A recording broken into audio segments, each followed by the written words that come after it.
All right, so someone's been doing their homework. We've got a whole stack of notes, social media flags, even some video timestamps here. Hmm. Seems like you're really wrestling with some big questions about where business is headed, especially with AI changing the landscape every single day. Yeah, and you know what I find particularly interesting is this recurring theme of questioning everything.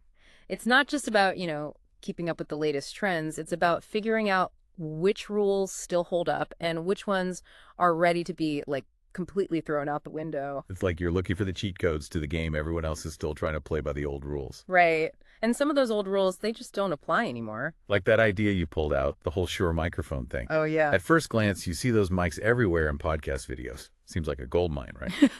But then you dug a little deeper. Well, because it's not just about, finding some clever new revenue stream, right? It's about whether that cleverness comes at a cost, if it aligns with your values. And that seems to be a big theme we see popping up in your notes. It's almost like you're searching for a business model that's like one part savvy entrepreneur, one part, I don't know, philosophical ninja. Uh-huh. Yeah. There's no textbook for that. Definitely not. That phrase, scaling ambition beyond boutique limitations, that really stuck out to me. You're thinking big, but also differently. And this seems to connect to your interest in AI, especially AGI, right? Yeah. That idea that one day it could be generating $1 billion a day. Talk about scaling up. It's not even just scaling up. It's like launching your ambition into orbit. It tells me you're not just thinking about incremental growth, you're thinking about exponential leaps. And that's where things get really interesting because in the age of AI, those leaps are becoming more and more possible. Okay, but let's bring this back down to earth for a second. You've also flagged a lot of stuff about, the death of traditional sales and the rise of this founder-led sales approach. Yeah, and I think it goes back to this desire for authenticity, for a genuine connection, right? That you're seeing high turnover in sales roles, impersonal automation, all that. No wonder you're drawn to the idea of founders being at the forefront, building those relationships, actually offering real value. Especially in a world where AI is getting, more and more sophisticated every day. That human element, that genuine connection, it almost becomes more valuable, not less. Exactly. And it plays into this whole thing about micro actions and scaling for massive results. Like, think about it. What if, instead of just blasting out these generic cold emails, you use AI to help you craft hyper-personalized messages? Okay, now you're talking. Like that idea you had about referencing a city's favorite athlete instead of just a restaurant. Right. It's brilliant. You're not even really selling at that point. You're starting a conversation. Exactly. You're building a little bit of microtrust with each interaction. And those tiny moments of connection, when you scale them up, that's how you create a massive ripple effect. It's like that Costco approach to business you mentioned, but applied to relationships and building trust. You offer something valuable up front, no strings attached, and suddenly you're not just doing transactions, you're building a community. And then that community becomes the foundation for scaling, right? Not just in terms of revenue, but in terms of impact, in terms of influence.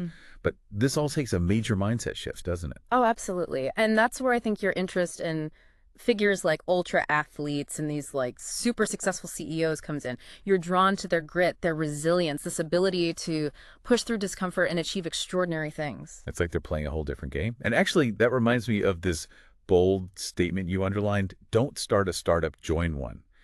In the context of AI moving so fast, it's almost like counterintuitive, but it makes you think, right? Yeah, it really challenges that whole romantic idea of the solo founder building everything from scratch. And, in a world where AGI could be right around the corner, joining a company that's already like 10,000 steps ahead, that's not just good strategy. It's like hopping on a rocket ship that's already in motion. Especially with the speed AI is developing. It's like by the time you bake your first cake from scratch, someone else has built a self-updating AI-powered bakery. Exactly. And they've probably got a loyal customer base already and a team of like expert bakers. It's about recognizing that in the age of AI, collaboration and leverage, they're more important than ever. And this ties back into that founder-led sales idea too, right? Instead of building a company and then figuring out the sales side, you could join a startup and learn from founders who are already, crushing it. Talk about accelerating your learning curve. It's like going from 0 to a 60 in the fast lane with someone who knows exactly how to handle all the curves. Okay, I am buckled up and ready to ride. But how do you square all of this with, like, staying true to yourself?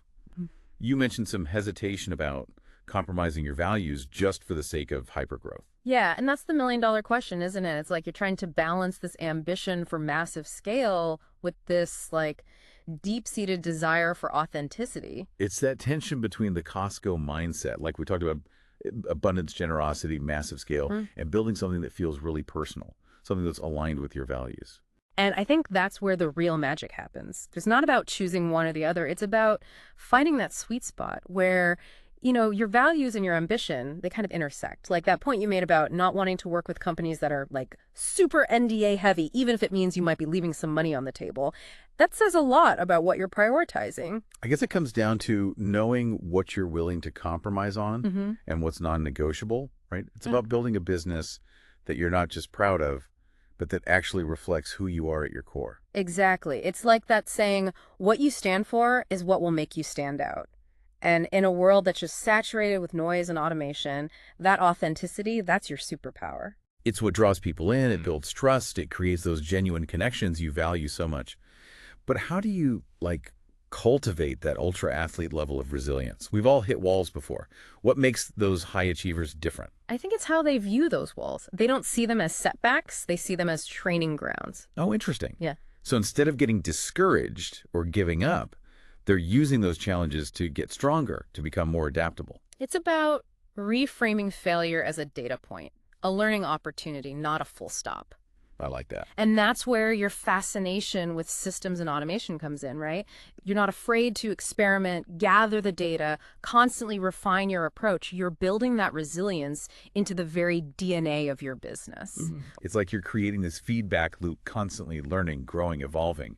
Which reminds me, we haven't even touched on that whole bot army concept. Oh, yeah. And your eyes lit up when you mentioned it. It's not just about automating tasks, though. It's about freeing up your time and mental energy for the things that truly light you up. It's about leveraging tech to do the heavy lifting so you can focus on the human element, the relationships, the creative stuff, the strategic thinking. Exactly. And that brings us back to your interest in things like biohacking and optimizing your well-being.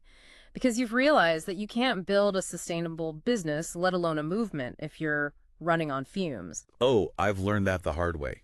You can have all the ambition, the best systems, everything. But if you're burnt out, it's all for nothing. It's like you need that really solid foundation, physically, mentally, even emotionally, to support the kind of ambitious structure you're trying to build. Yeah, for sure. And having the right people around you is a huge part of that foundation, too. You mentioned your wife, your coaches, your close friends. They all play a part in keeping you grounded, keeping you supported. Oh, absolutely. They're my sounding board, my cheerleaders. And sometimes, that much needed reality check just to keep me honest. They remind me that success isn't a solo sport, It's about building a life, not just a bottom line, and sharing it with people who matter. That's huge. And it circles back to this tension you've been grappling with, right? How to chase these big, audacious goals without, losing sight of what actually matters. All the stuff you flagged, it tells me you're on the right track, always questioning, experimenting, defining success on your own terms. It feels like I'm trying to write a new definition of success, honestly. One that goes beyond just the numbers and includes values, things like authenticity, connection, making a real impact. And that's incredibly powerful, especially in a world that's like obsessed with quick wins and external validation. You're forging a different path, one that prioritizes long-term fulfillment and those deeply held values. It's scary, though, too, right? It's like stepping off the edge of the map, not knowing where you'll land. Sure, but that's where that truth-o-meter of yours comes in. You have this knack for cutting through the noise, listening to your gut, and figuring out what feels right. Trust that instinct. It's gotten you this far. It's about remembering that the best compass isn't found in some business book.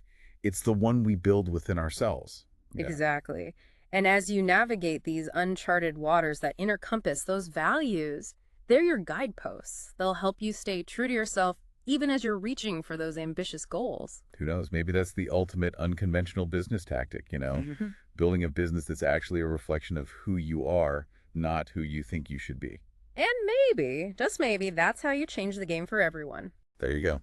So for everyone listening, if you're feeling stuck in that old way of thinking, if you're questioning the rules, ready to rewrite the playbook, remember, the most unconventional, the most innovative thing you can do is be yourself, embrace your truth, and build something extraordinary on your own terms. The world's waiting to see what you come up with. Couldn't agree more. And that's a wrap on this deep dive. We hope this has given you some things to really chew on, some practical stuff to take away, and maybe even lit a little fire under you. Until next time.